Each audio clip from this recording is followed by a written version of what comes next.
জয় হিন্দ। তোমরা দেখছো তোমাদের প্রিয় চ্যানেল ফিলোসফিক্যাল সলিউশন সেন্টার। আমি তোমাদের সঙ্গে রয়েছি বিপ্লব বিশ্বাস। আজকে নিয়ে এসেছি তোমাদের জন্য মক টেস্টের একটা ভিডিও, যে দ্বিতীয় মক টেস্ট। প্রথমে একটা আমরা মক টেস্ট অলরেডি দিয়ে দিয়েছি, আর একটা মক টেস্টের জন্য ভিডিও আছে। তোমরা যদি তোমাদের জন্য আনছি এবং তোমরা যদি চাও গুগল ফর্মে যে তোমরা টিক দিয়ে দিয়ে দেখতে চাও, তাহলে তোমরা অবশ্যই কমেন্ট করে জানিও। আমি তোমাদের জন্য গুগল ফর্মও একটা ব্যবস্থা করে দেবো, যে কোনটা সঠিক হচ্ছে, কতটা টিক দিচ্ছ, কতটা রাইট হচ্ছে কিনা, আর কনফিউশন হচ্ছে কিনা, সেটার জন্য কিন্তু আমি একটা পরিকল্পনা রেখেছি। তাহলে ভিডিও ডেসক্রিপশন বক্সে পেয়ে যাবে, তাহলে সেগুলি টিক দিক দিয়ে তোমরা দেখতে পারো। ঠিক আছে, তো চলো আজকের যে মক টেস্টটা এনেছি সেটাও তোমাদের মনে ভালো লাগবে। এটা একটু সোজা এনেছি আমি, কারণ আগেরটা একটু বেশি কঠিন ছিল। আমার তো মনে হয় পরীক্ষায় খুব সোজাই হবে, তো সেই হিসেবে একটা সোজা মোটামুটি একটা করার চেষ্টা করেছি এবং মোটামুটি বিশ্লেষণ করেও দিয়েছি। আর যদি কোথাও ভুল টুল হয়ে থাকে তোমরা অবশ্যই কমেন্ট করে জানিয়ে। তো চলো শুরু করা যাক আজকে মক টেস্ট। মক টেস্টের যে দ্বিতীয় যে মক টেস্টটা, সেটার প্রথম কোশ্চেন তোমাদের সামনে থাকছে। প্রথম কোশ্চেন দেখো, এখানে রয়েছে ত্রিপুটি প্রত্যক্ষের সমর্থক হলেন। ত্রিপুটি প্রত্যক্ষ, সবার প্রথমে দেখো ত্রিপুটি প্রত্যক্ষের সমর্থক আমরা সবাই মোটামুটি কিছু যারা মীমাংসা দর্শন একটু একটু ভালো করে পড়েছো তারা সবাই জানো যে প্রভাকর মীমাংসকরা ত্রিপুটি জ্ঞানের কথা বলছেন। অ্যাকচুয়ালি ত্রিপুটি জ্ঞানটা আসলে কি, এটাও তো আমাদের মোটামুটি একটা ক্লিয়ার করে রাখা উচিত। প্রভাকর যে মীমাংসকরা রয়েছেন তারা বলছেন ত্রিপুটি প্রত্যক্ষ মানেই হচ্ছে জ্ঞান। ঠিক আছে, আর এটা হচ্ছে একটা ত্রিমুখী কিন্তু প্রক্রিয়া, তোমরা কিন্তু মনে রাখবে, একটু ভালো করে কিন্তু বিষয়কে শোনো। ঠিক আছে, প্রভাকর মীমাংসকরা বলছেন ত্রিপুটি প্রত্যক্ষ হচ্ছে এক প্রকারের জ্ঞান, যেটা হচ্ছে ত্রিমুখী এক প্রক্রিয়া, যেখানে তিনটি বিষয় অ্যাকচুয়ালি একসঙ্গে প্রত্যক্ষ হয়। একটা হচ্ছে জ্ঞাতা, জ্ঞান এবং জ্ঞেয় বিষয়। তার মানে জ্ঞান, জ্ঞাতা এবং জ্ঞেয় বিষয়।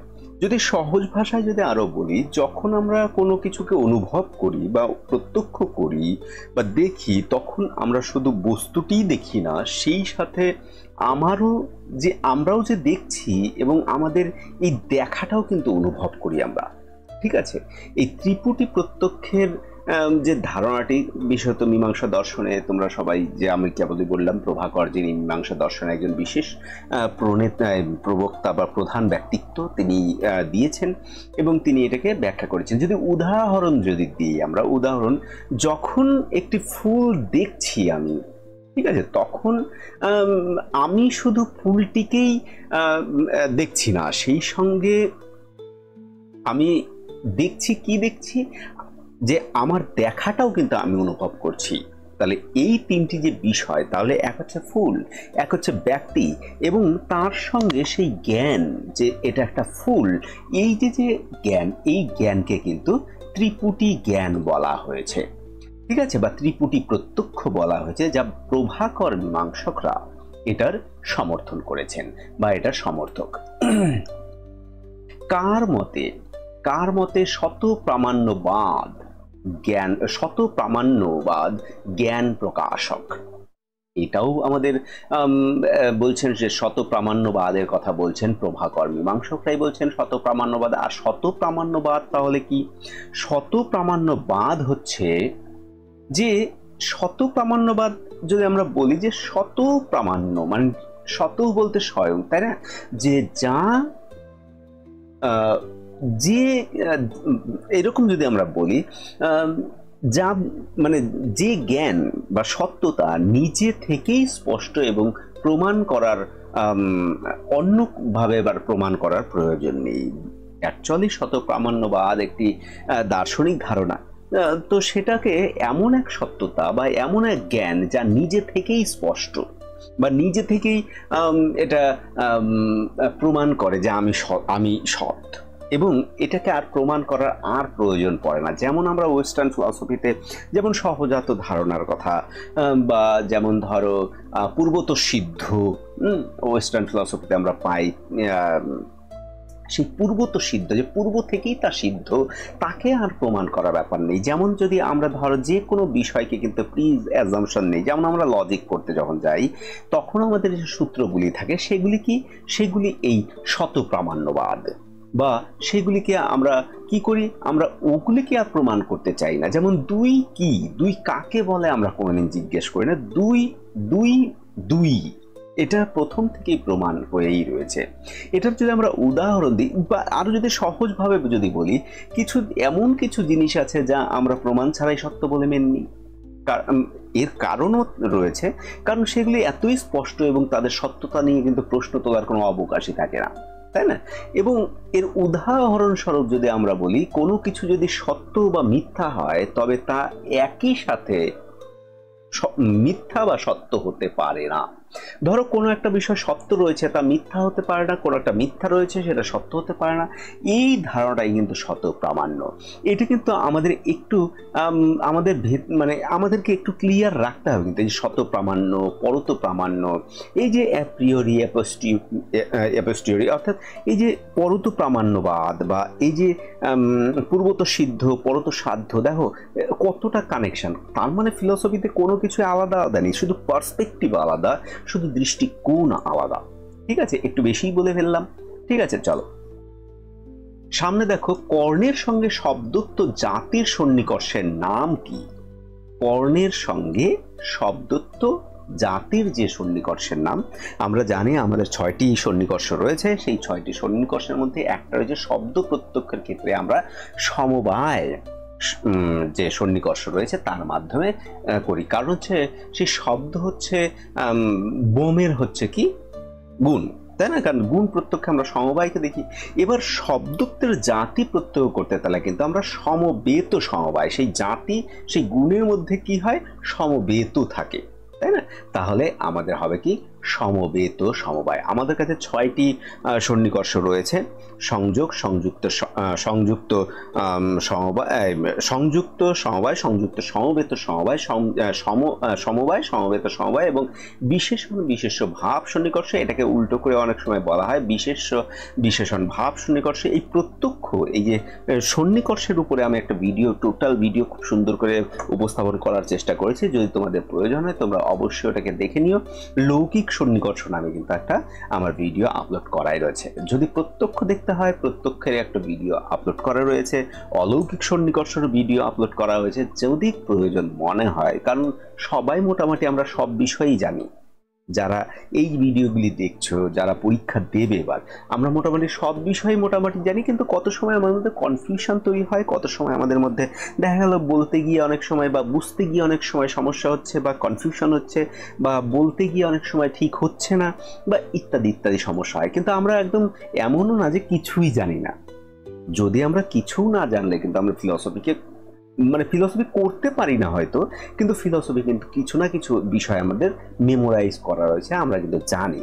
ফিলসফি করা জিনিসটা আলাদা, আর ফিলসফি পড়া, এই দুটো জিনিস কিন্তু আলাদা। ফিলসফি পড়লেই যে ফিলসফি করতে পারবে এমন কোনো মানে নেই।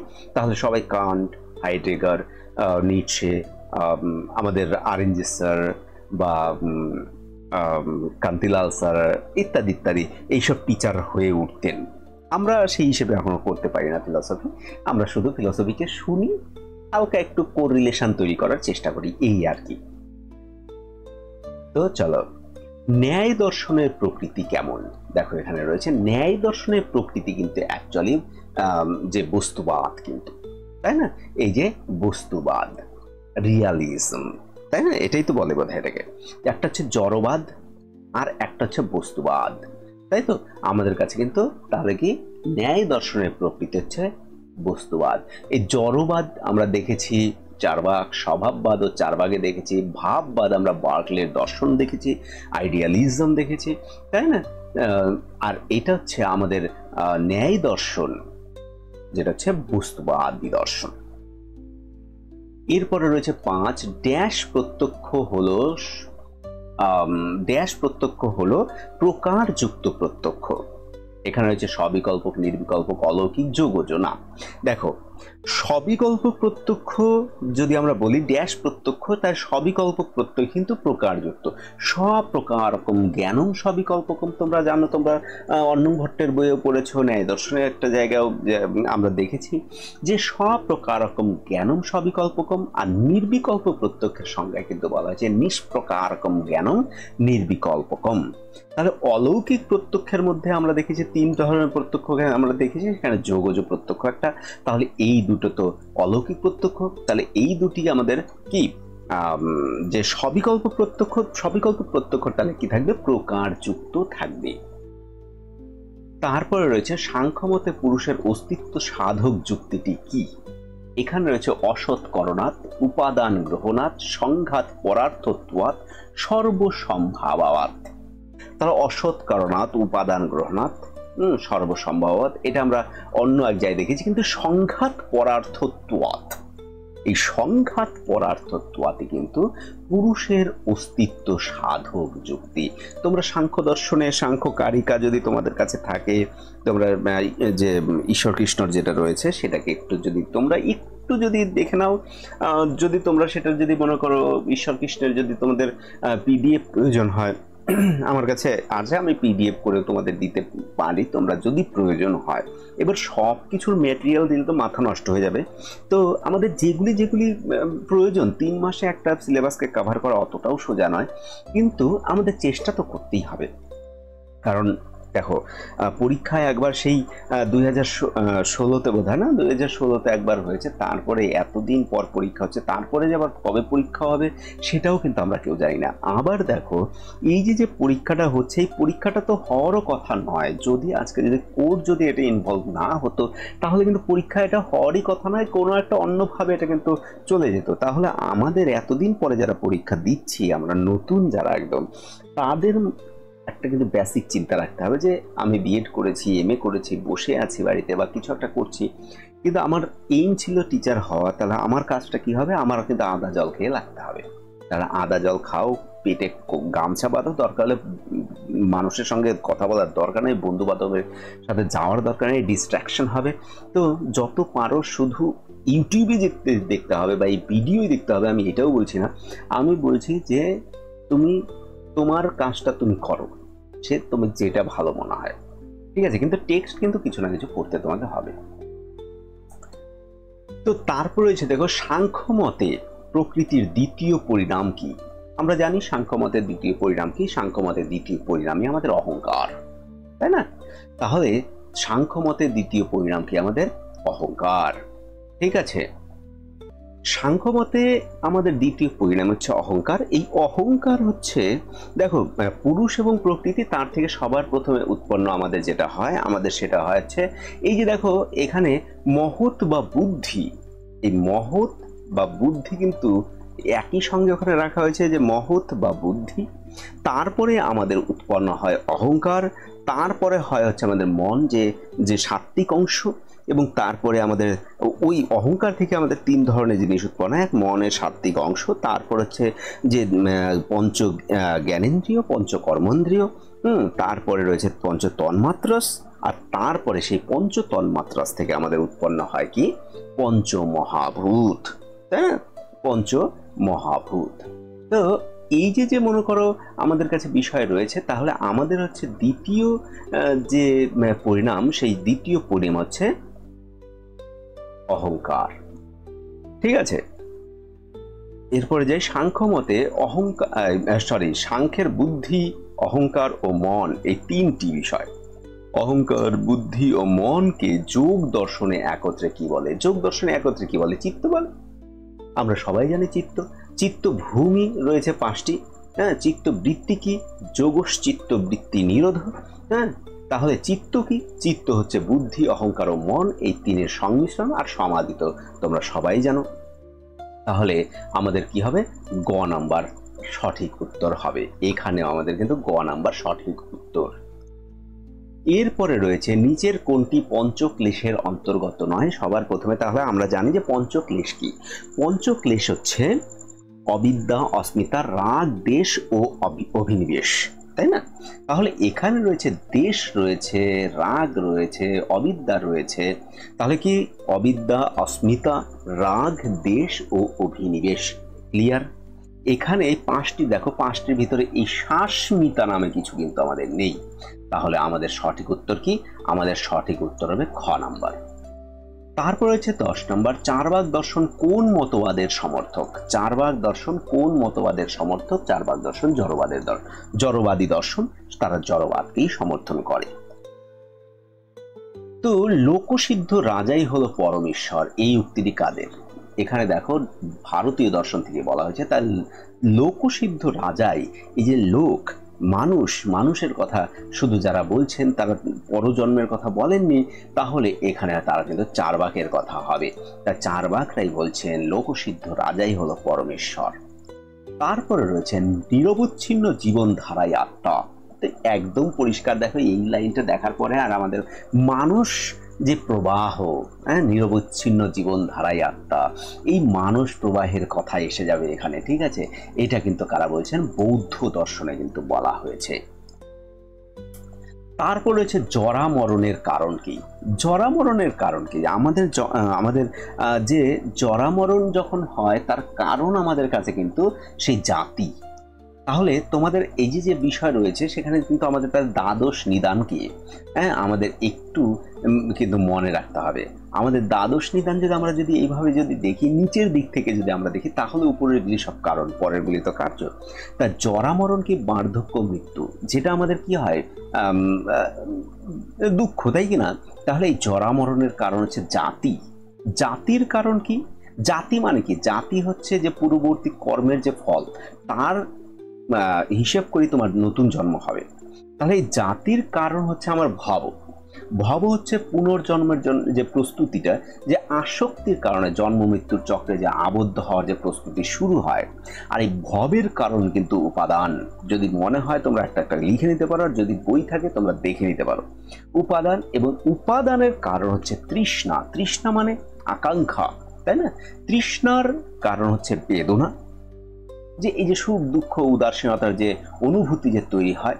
আর বেদনার যে কারণ হচ্ছে স্পর্শ, স্পর্শের কারণ হচ্ছে আমাদের সরায়তন, যে 6টি ইন্দ্রিয় রয়েছে।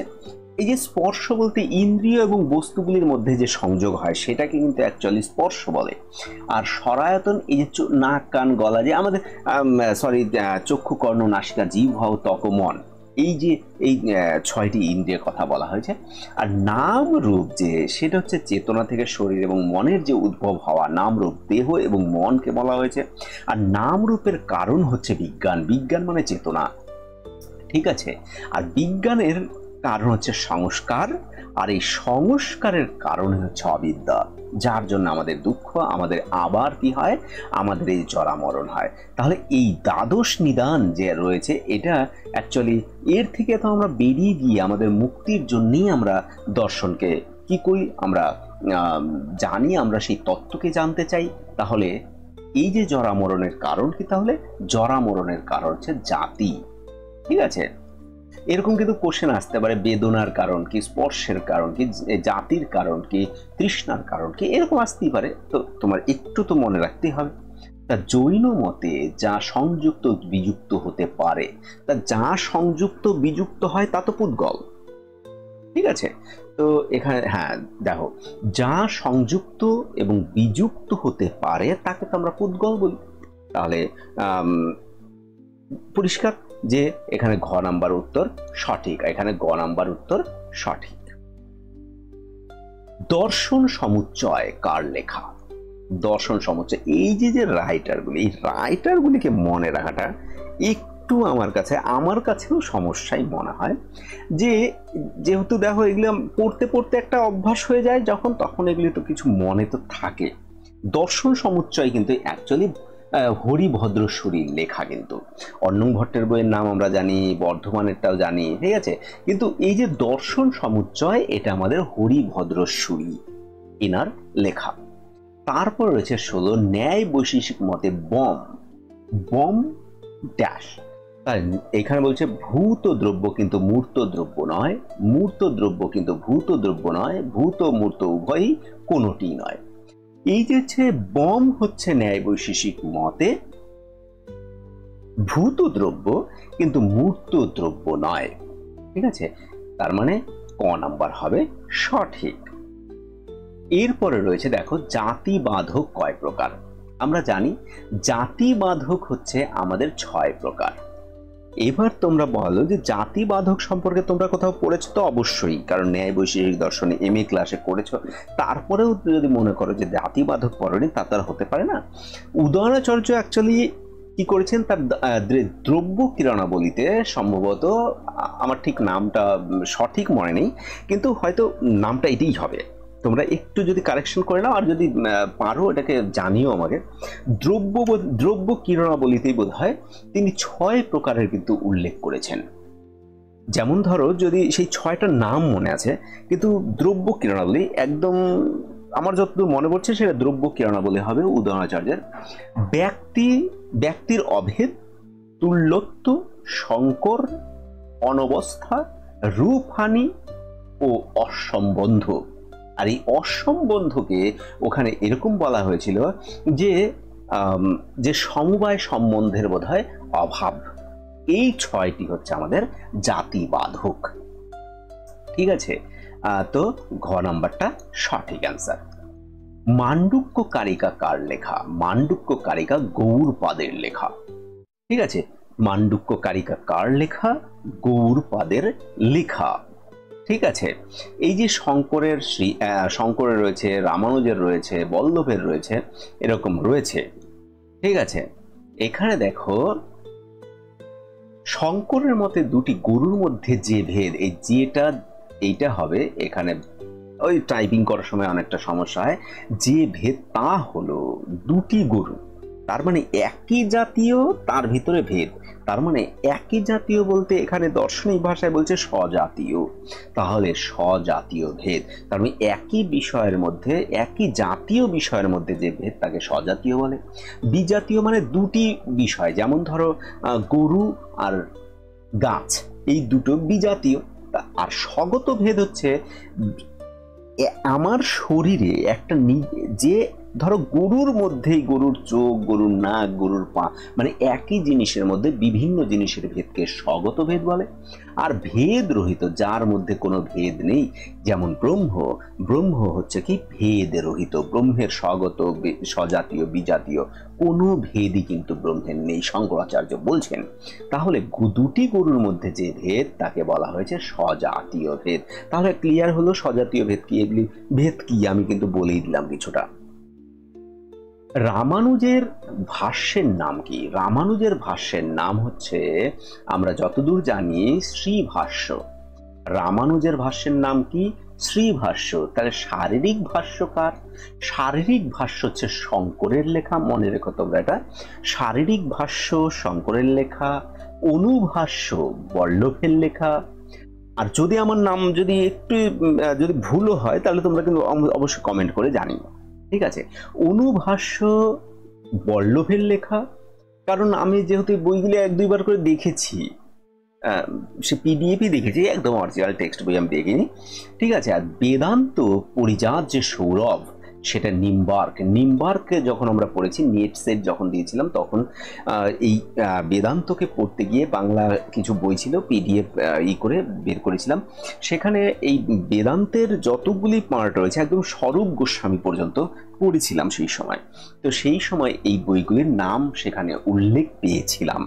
ঠিক আছে, তাহলে অনুভাষ্যকার মনে রেখো বল্লভের, বেদান্ত পরিজাত সৌরভকার নিম্বার্কের, শারীরিক ভাষ্যকার শঙ্করাচার্যের, আর শ্রীভাষ্য তো রামানুজের।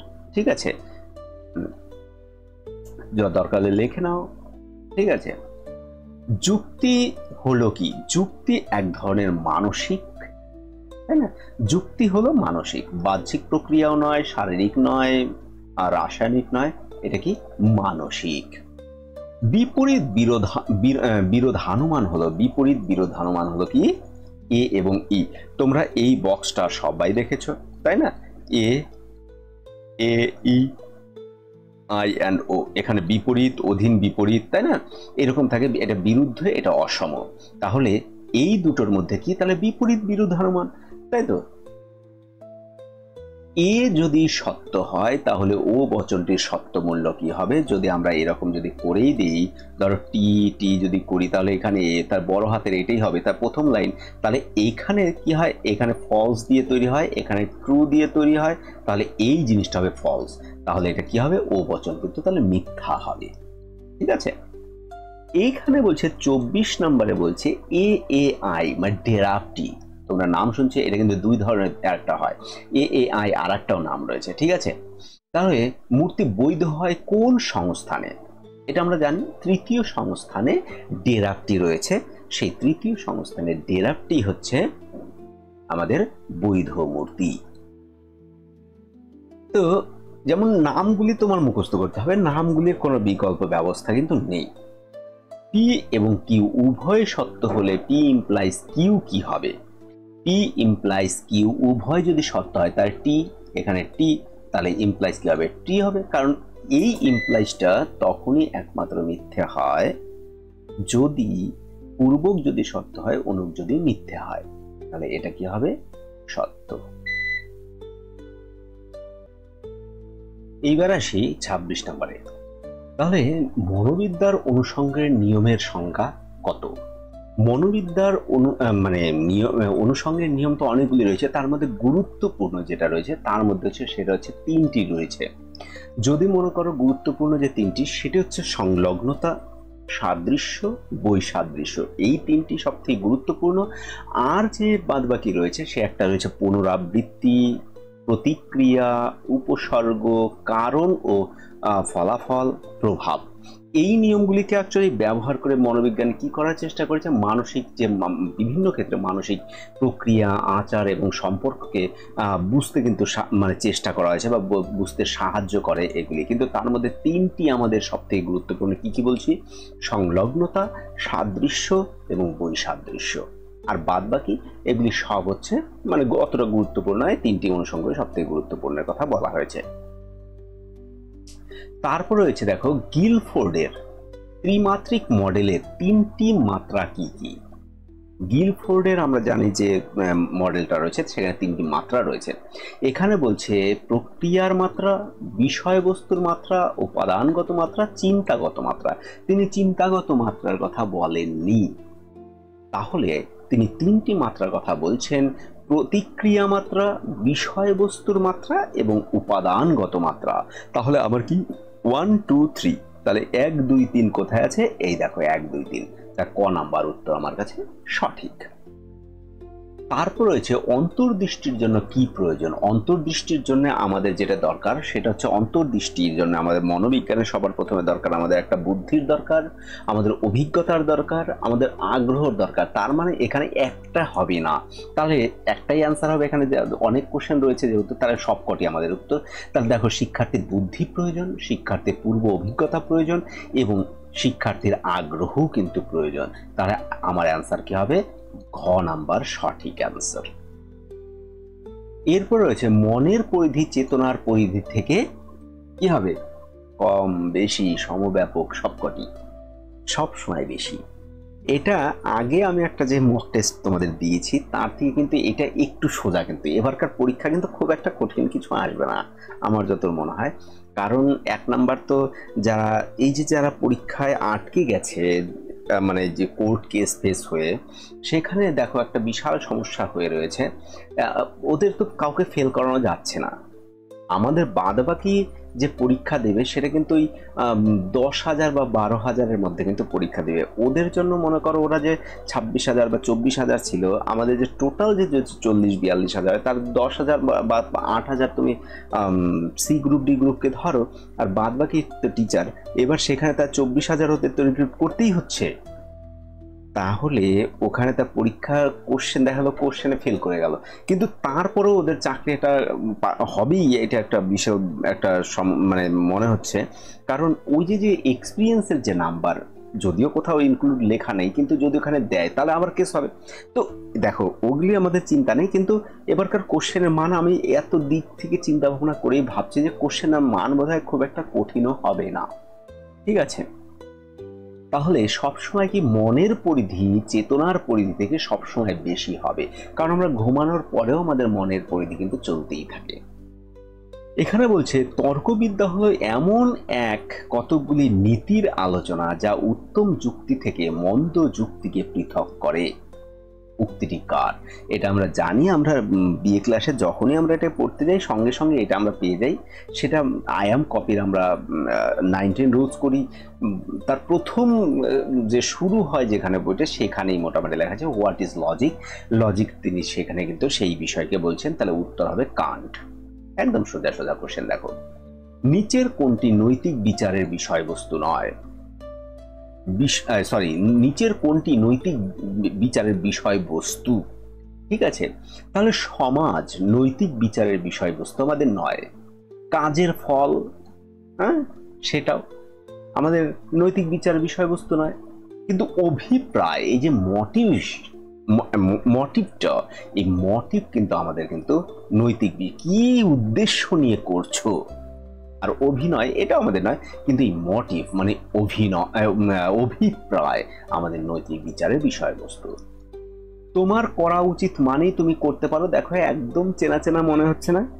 যে তোমার করা উচিত, অনেকেই চিনে গেছো, আর কারো কারো মনে হচ্ছে শুনেছি কিন্তু নাম মনে পড়ছে না।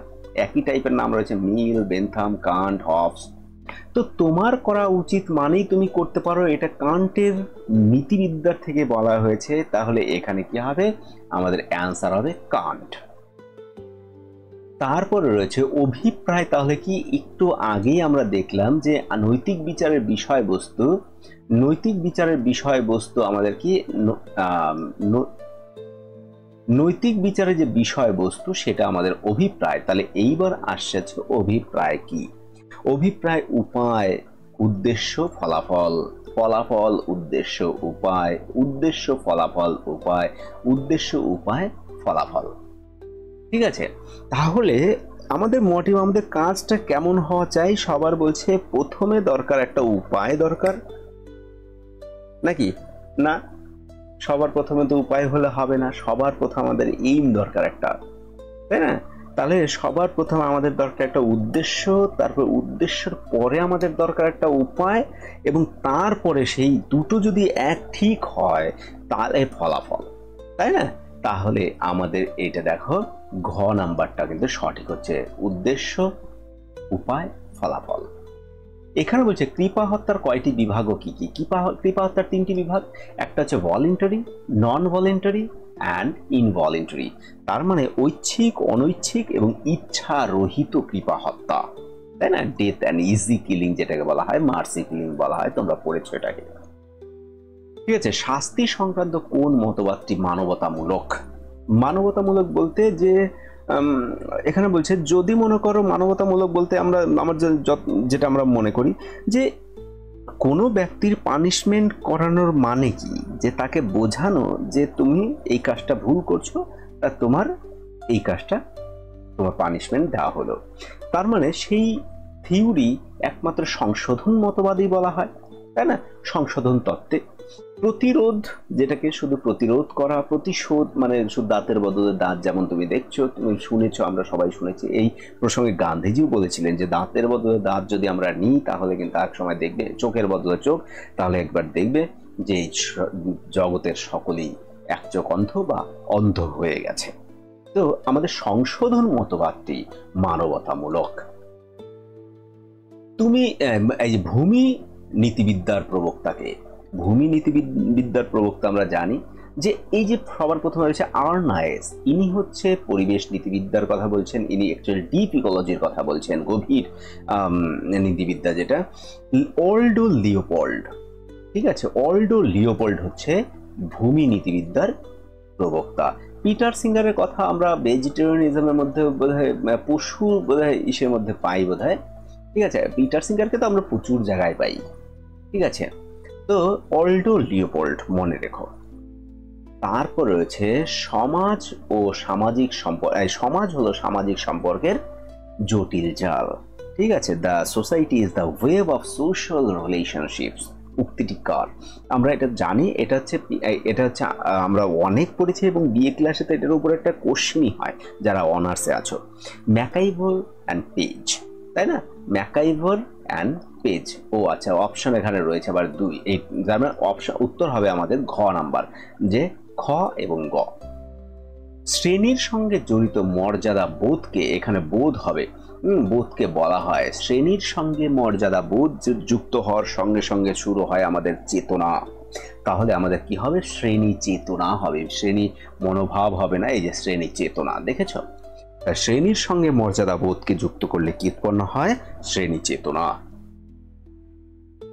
এরপরে আসি, রাষ্ট্র হলো শ্রেণী শাসনের যন্ত্র। উক্তিটি কে করেছেন? উক্তিটি মার্কস করেছেন, তোমরা মনে রাখো।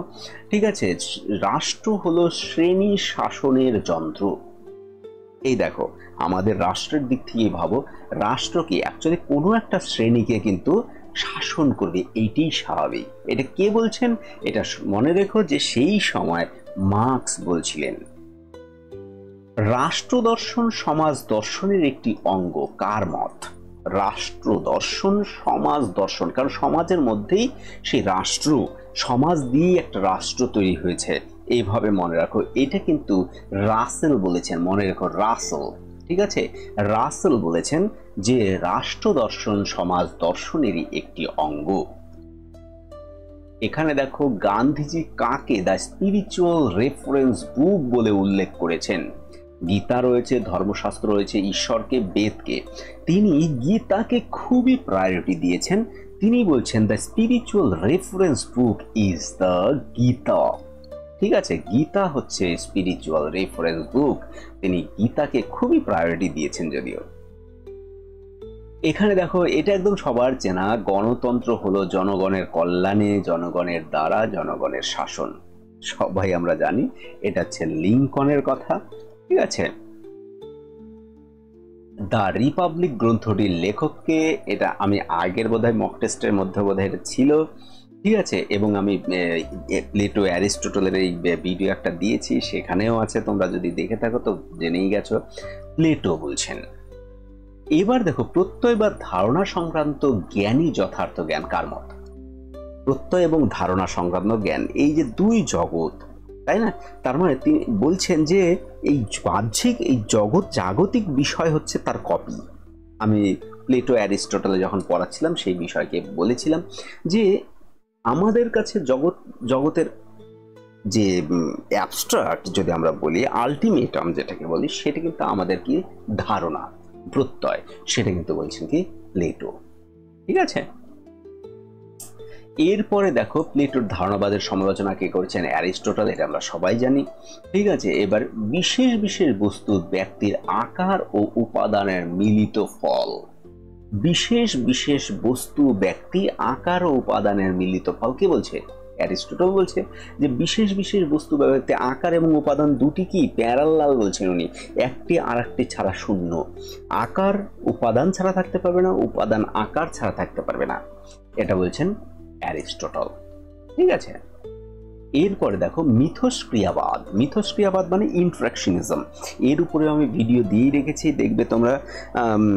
মাইন্ড বডি রিলেশনস, ডেকার্তের মিথস্ক্রিয়াবাদ, এর উপরে ভিডিও, বড় একটা ভিডিও দেওয়া রয়েছে, এই চ্যানেলে দেওয়া রয়েছে, তোমরা দেখে নিও। এটা বলছেন ডেকার্ত। ডেকার্ত বলছেন যে ক্রিয়া প্রতিক্রিয়া, যে মিথস্ক্রিয়ার কথা বলা হয়েছে সেটা। এরপরে রয়েছে নিচের কোনটি ডেকার্তের দর্শনের সঙ্গে যুক্ত নয়? আগন্তুক ধারণা তিনি বলছেন, কৃত্রিম ধারণার কথাও তিনি বলছেন, সহজাত ধারণার কথাও তিনি বলছেন। এই দেখো, তাহলে এইটা আমাদের রাইট হবে। এইটা যৌগিক ধারণার কথা তিনি বলেননি। এরপরে যাই, থিওরি অফ আইডেন্টিটি কার দর্শনের নাম? থিওরি অফ আইডেন্টিটি এই দর্শনের নাম বলা হয়েছে কারণ তিনি বলছেন যে দ্রব্য সমান সমান ঈশ্বর সমান সমান প্রকৃতি, বিশ্ব প্রকৃতি, সে হচ্ছে স্পিনোজা, তাই না? ঈশ্বরের নেশায় পাগল কাকে বলা হয়? সেটাও স্পিনোজাকেই বলা হয়। স্পিনোজা বানানটা কি ভুল হয়েছে? না, ঠিকই আছে, স্পিনোজা, এখানে নয় ওকার হতো, তাই না? স্পিনোজা। সব জ্ঞানী হলো আন্তর। এটা বলেছেন লাইবনিজ। সব জ্ঞানই আমাদের আন্তর্জ্ঞান, ঠিক আছে। আর লাইবনিজের মতে যা কিছু সত্তাবান তার আদিমতম উপাদান কি? তার আদিমতম উপাদান কিন্তু মনে রাখো মনাদ বা মনাড বলে অনেকে, মনাদ বলে অনেকে। এই মনাডের উপরেও কিন্তু বড় একটি খুব সুন্দর ভিডিও কিন্তু আমি দিয়ে রেখেছি। সে সুন্দর কিনা সে তোমরা বলবে, আমার কাছে তো সবই সুন্দর, ঠিক আছে। সংবেদন এবং অন্তর্দর্শন জ্ঞান লাভের দুটি উৎস কে বলেছেন? লক। সংবেদন, সেন্সেশনস এন্ড পারসেপশন, তাই না? এটা বোধ হয়, হ্যাঁ, সংবেদন এবং অন্তর্দর্শন লক বলছেন, লক। দ্রব্য সম্পর্কে আমরা পরোক্ষ জ্ঞান লাভ করি কে বলেছেন? দ্রব্য সম্পর্কে সবসময় আমরা পরোক্ষ জ্ঞান লাভ করি। কেন পরোক্ষ জ্ঞান লাভ করি? কারণ আমরা সবসময় কোনো না কোনো ভাবে দ্রব্যকে যদি আমরা জানতে পারি না, দ্রব্য অজ্ঞাত বিষয়, আমরা জানি কি? আমরা গুণকে জানি। তাহলে গুণের মাধ্যমে যখন দ্রব্যকে আমরা জানতে পারি, তাহলে সেটা সবসময় পরোক্ষ জ্ঞান। তাহলে প্রত্যক্ষ জ্ঞান আমাদের গুণ। তাহলে এটা কে বলছেন? লক বলছেন। এখানে বলছে মুখ্য গুণ ও গৌণ গুণের মধ্যে কোনো প্রভেদ নেই। এটা লকের যে থিওরি ছিল, তিনি মুখ্য গুণ এবং গৌণ গুণকে স্বীকার করেছিলেন, তাকে রিজেক্ট করেছিলেন বার্কলে। তাহলে বার্কলে হবে এটাকে, তাই না? সামান্য একটি নাম মাত্র, সামান্য একটি নাম মাত্র, এটাও কিন্তু বার্কলেরই উক্তি। অধিবিদ্যা অর্থহীন কে বলেছেন? এক তো এজে আয়ার, লজিক্যাল পজিটিভিস্ট, মানে যৌক্তিক যে ইসে, তাহলে আয়ার বলছেন। তা যৌক্তিক যে প্রত্যক্ষবাদী তারাও বলছেন অধিবিদ্যা অর্থহীন, এবং হিউমও বলছেন অধিবিদ্যা অর্থহীন। তার মানে অ্যান্সার হবে কি? আমাদের সবকটি। তারপরে কোশ্চেন রয়েছে, দেখো এখানে। তারপরে কোশ্চেন হচ্ছে কল্পনা ও বিশ্বাসের মধ্যে কে পার্থক্য করতে চান? কল্পনা এবং বিশ্বাসের মধ্যে কে পার্থক্য করতে চেয়েছেন? কল্পনা এবং পার্থক্য, এই যে ইমাজিনেশন এবং বিলিভস, এই দুটোর মধ্যে দেখবে হিউমের ফিলসফিতে এই বিষয়টাকে কিন্তু আমরা দেখতে পাই। তাহলে হিউম, অ্যান্সার হবে হিউম। এরপরে আসে 59, দেশ ও কাল সম্পর্কে কান্টের মতবাদ। দেশ ও কাল সম্পর্কে কান্টের যে মতবাদ রয়েছে, সেই মতবাদকে অ্যাকচুয়ালি কি বলা হয়েছে? বলা হয়েছে বিষয়গত। তাহলে আমাদের অ্যান্সার হবে কি? বিষয়গত, ঠিক আছে। আর এখানে দেখো, কান্টের মতে বৌদ্ধিক আকারের সংখ্যা কত? সবাই আমরা জানি বৌদ্ধিক আকারের সংখ্যা 12, ঠিক আছে। কিন্তু এই বৌদ্ধিক আকারগুলি কি কি অনেকেই আমরা কিন্তু জানি না কিন্তু। তাহলে এটাকে আমি তোমাদের বলে দিচ্ছি, ঠিক আছে। এক হচ্ছে একত্ব, বহুত্ব, সমগ্রত্ব, সত্তা, অসত্তা, পরিচ্ছেদ, দ্রব্য গুণ ভাব, কার্য কারণ ভাব, পারস্পরিক কার্য কারণতা। ওই 1 নম্বর 2 নম্বর তো বলিনি না। 1 নম্বর একত্ব, 2 নম্বর বহুত্ব, 3 নম্বর সমগ্রত্ব, 4 নম্বর সত্তা, 5 নম্বর অসত্তা, 6 নম্বর পরিচ্ছেদ, 7 নম্বর দ্রব্য গুণ ভাব, 8 নম্বর কার্য কারণ ভাব, 9 নম্বর পারস্পরিক কার্য কারণতা, 10 নম্বর সম্ভব অসম্ভব, আর 11 নম্বর অস্তিত্ব অনস্তিত্ব, এবং 12 নম্বর হচ্ছে আবশ্যম্ভাবিকত্ব ও কদাচিকত্ব, ঠিক আছে। এই 12টি ক্যাটাগরির দ্বারা তিনি কিন্তু জ্ঞানকে বোঝাতে চাইছেন। এই যে তার বৌদ্ধিক যে আকারগুলি রয়েছে সেটা 12টি, এবং 12টি আমি তোমাদের নাম বলে দিলাম। এখানে মিস্টেকলি আর একটি কোশ্চেন এখানে উঠে গেছে, সেটা হচ্ছে স্মৃতির প্রধান এবং প্রথম উপাদান কি? স্মৃতির কিন্তু প্রথম এবং প্রধান উপাদানই হচ্ছে আমাদের কিন্তু শিখন, মনে রেখো, হ্যাঁ, শিখন। তো এই হচ্ছে তোমাদের ভিডিও ছিল আজকে যে মক টেস্ট, সেই আজকের মক টেস্ট এই পর্যন্তই ছিল। আশা করি তোমাদের কাজে দিবে এবং তোমরা এইটা দেখছো, পাশাপাশি বইও পড়ো। আমি তোমাদের কিন্তু বলছি না যে তোমরা শুধু এটাই দেখো বা এটাই পড়ো। আমি তোমাদের কিন্তু একটু মানে এটা দেখলে কি হচ্ছে, দেখার পর তোমরা একটু বই পড়লে তোমাদের দেখবে আরো ক্লিয়ার হয়ে যাবে, যে কনফিউশনগুলি আর থাকবে না। তো ভিডিও আর বড় করছি না, ভিডিও এখানেই শেষ করছি। দেখা হবে আবার নতুন আর ভিডিওতে। সঙ্গে থেকো, সঙ্গে আছি। সবাইকে ধন্যবাদ জানাচ্ছি। জয় হিন্দ, জয় ভারত।